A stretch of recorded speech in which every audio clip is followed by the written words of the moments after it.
Welcome back. If you've just joined us, you're watching Business Morning on Channels Television, and the conversation has been on the micro, small and medium enterprises, looking at ways of providing funding for the businesses in this sector. And I have here at the studio the Executive Secretary, National Association of Small and Medium Enterprises, Mr. Eke Ubiji, and the Chairman, National Association of Microfinance Banks, Mr. Valentine Wentz. Thank you very much, gentlemen, for sticking on. Thank you very much. Right, so this MSME Development Trust Fund, at what stage is it now? Well, as we speak, it has started. It started with the registration, coming together of all the stakeholders.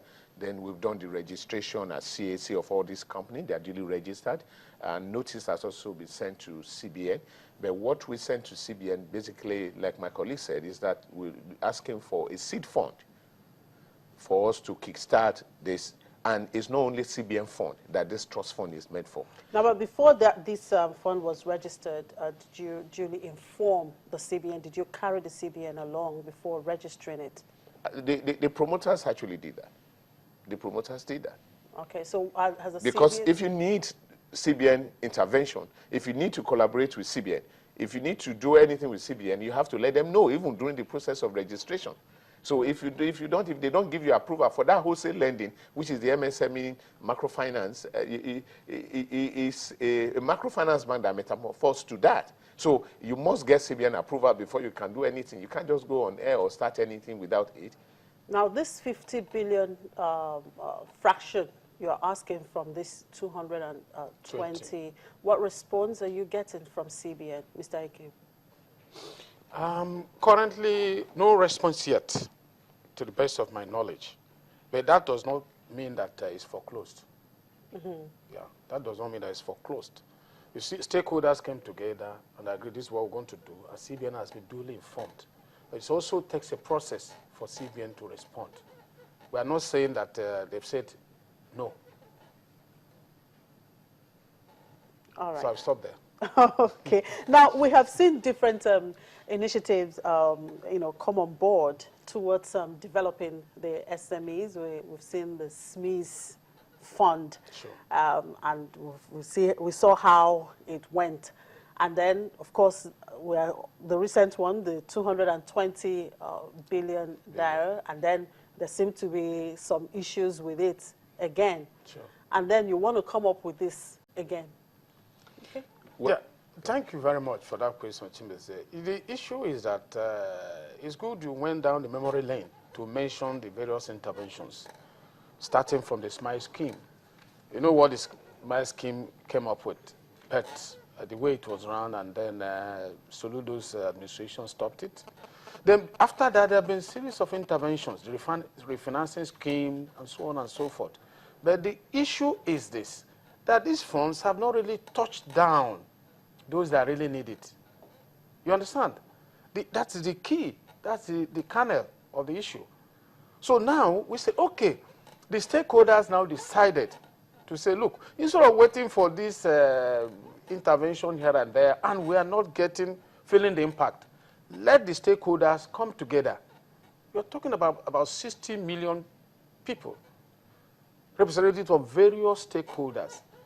Our fund, that's Association of All Farmers Association of Nigeria, All Cooperative Association of Nigeria, Microfinance Bank Association of Nigeria, NASME, NASI, National Association of Nigerian Students. All these are major stakeholders. Market Women Association, all of them are there. And if you really understand what we're talking about, you know that these are the real stakeholders when you talk of intervening in the economy to help boost the engine of economic growth, which is the MSMEs. So that's why these people came together. And you can see a situation where we have the MFBs, the microfinance banks, through the association, that's the umbrella body. Then that means we mean business. It's not going to be, you just go in and pick money, no.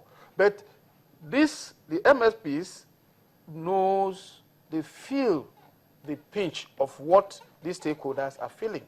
So they are going to see that even though it's not going to be free money, but they're going to water down the system or the guidelines so that those who need the money will get it justifiably. and also repay back as and when due. Okay. Now let's look at generally government policy, talking generally and taking into account the role of SME in economic development. Do you think that Nigerian SMEs are actually getting the desired policy attention? Well, I think at my last discussion, I said this sector we've been declaring emergency rule in everywhere in the states and security, that SMEs too need emergency rule to be declared. I said it because why? Looking by the information as of 2010, that having about 17.3 million MSME in this country, employing 32 million people. We've been hearing in the political campaign that we'll declare we'll have 2 million employment, we'll have 3 million employment.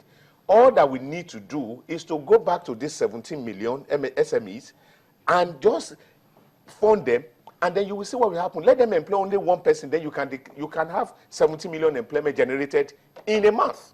So there is a need. Yes, they've been having government intervention, but the way it is being run, this one is slow. This 220 billion is slow because of all the check and balances that CBN is putting in place to ensure that this thing actually gets into the hands of the people that matter. And that's what even informed this MSME Development Trust Fund that, come, you are bothering about us. We too are here now. We are coming to you.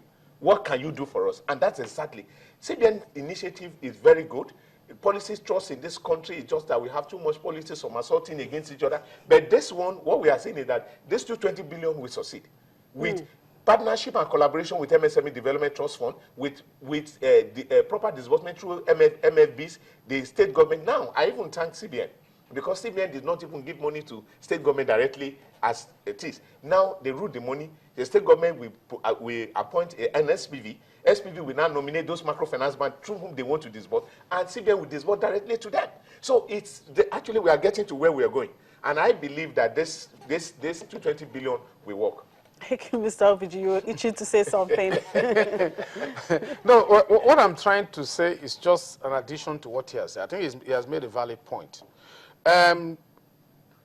Look, the states, we are giving, in addition to what the other PFIs like commercial banks are taking, the states we are giving 2 billion naira each. And they're not expected to disburse these funds directly. They are supposed to use special purpose vehicles to disburse. But the issue now is that currently as it stands, some states have started disbursing, while some are not disbursing. Why? That's a very important question. Then two, I don't know, we must find a way to incorporate two major initiatives the federal government came up with last year: the National Enterprise Development Program and National Industrial Revolution Plan, which try to target the local governments, the rural communities. We have to find a way of incorporating them, even in this funding initiative. It's very, very important. If you do that, if you don't do that, the 700 and how many local government we have in Nigeria? About over 700 local governments we have in Nigeria. What is happening at that level? And when you talk of unemployment, it's at that base before you talk about the 36 states. But we are not really focusing on them. This is where the issue of microfinance banks, finance institutions will come in, because their main job is to look at this area so that people in these areas have access to required funding. And if you really want to make SMEs the engine of economic growth, we should target that. All right. Now, let's look at the issue of women now. We know priority was actually given to women in this 220 billion by the CBN. Sure. Now, this trust fund, are you likely going to give some priority to women?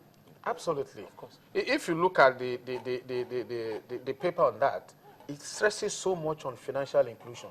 And when you talk of financial inclusion, we are talking of including women. And the youths. And the youth. Exactly, absolutely. Yes, we are going to cascade the same percentage to the fund for the women. Because feed a woman, you are feeding a home and you are feeding a country. So 60% that is allocated to women will also be allocated in this seed fund, if you get it from CBN, to our members. All right. Yeah. Now, we have seen that most SMEs in Nigeria seem to have high mortality rates. Why is it so? Is it just all about not having funding? Well, there are so many things that make up a company, to survival of a company or organization. The mortality rate is as a result of so many things. One, infrastructure. You can see what happened to our infrastructure in this country. Two, power. Three, policies from government, either local government, and then the cost of doing business. A business that is just starting with about 5 people, a cottage industry, you will see the government taxes, different type of taxes that comes in. You see the cost of maintaining a better pass my neighbor and to buy fuel and some others. It is so many things that make that high mortality rate. But one thing that can cushion this thing is that if there is enough fund for these people to work with and have a good business plan, and that is what are the things, the strategic trust that we are putting in place to take care of some of these things so that we can reduce the mortality rate, like you said. Yes, this is true, it's there. And it's because of so many other factors apart from funding that is making this thing to happen in this country. And then as associations, this is also part of your advocacy, yes, advocacy role. Yes, absolutely. He said it before that we have different implementation agencies. Yeah. That development in financial institutions cater for the capacity, because a lot of people go into business without knowing what the business they are going into. Sure. When you train them and they know how to prepare their financial plan, know how to have their strategic plan, then their business will be sustainable. All right. Thank you very much, gentlemen, for coming on the program. Well, let's just hope that the CBN would look at it, at the proposal, and consider the request. Well, I'm positive about it. I've been speaking. Negative. Oh, yeah. yeah. And then you people also have a lot to do for us. Absolutely. You've started already with this. All right, thank you. Anyway. Thank you very much, Thank you. Mr. Valentine Wensu and Eke Ubiji. Well, I've been speaking with these two gentlemen. Mr. Valentine Wensu is the chairman, National Association of Microfinance Banks, and Mr. Eke Ubiji is the executive secretary, National Association of Small and Medium Enterprises, and we've been looking at funding the MSMEs, looking at what they're advocating for, an MSME Development Trust Fund to give them proper access to some of the fundings that come from the government. Well, let's just hope that turns out right. Well, it's on that note that we say thank you very much for being part of the program today. And I always say, thank God it's Friday. We hope to see you again, same time next week. Do have a wonderful day.